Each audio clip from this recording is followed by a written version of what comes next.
Hello guys, நான் ரமணி.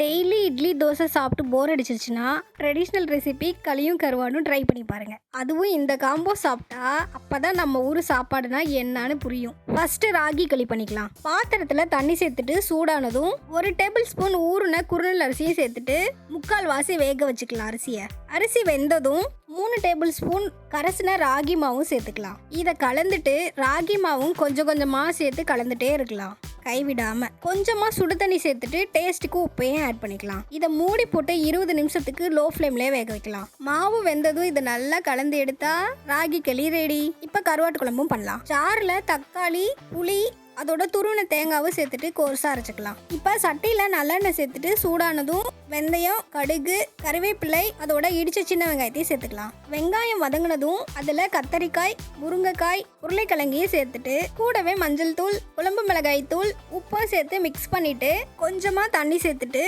அதோட clean பண்ண நெத்திலி கருவாடு சேர்த்துக்கலாம். இதுக்கு முன்னாடி இந்த காம்பினேஷன் சாப்பிட்ருக்கீங்களா? உங்களுக்கு பிடிக்குமாங்கிறத கமெண்ட்ல சொல்லுங்கள். போட்ட காய், கருவாடு எல்லாமே வெந்ததும் அரைச்ச தக்காளி புளி பேஸ்ட்டு சேர்த்துட்டு அதோட தேவையான அளவு தண்ணியை சேர்த்துக்கலாம். இது எல்லாத்தையும் நல்லா கலந்துட்டு கொதிக்க வைக்கலாம். தக்காளி புளி வாசனை போய் எண்ணெய் பிரிஞ்சு வர வரைக்கும் குக் பண்ணிக்கலாம். மணக்க கருவாட்டு குழம்பு ரெடி. அவ்வளோதான். களியோட கருவாட்டு குழம்பு ஊற்றி சாப்பிடும் போது சொர்க்கம். இந்த வீடியோ பிடிச்சிருந்துச்சுன்னா சேனலை சப்ஸ்கிரைப் பண்ணுங்கள். பாய்.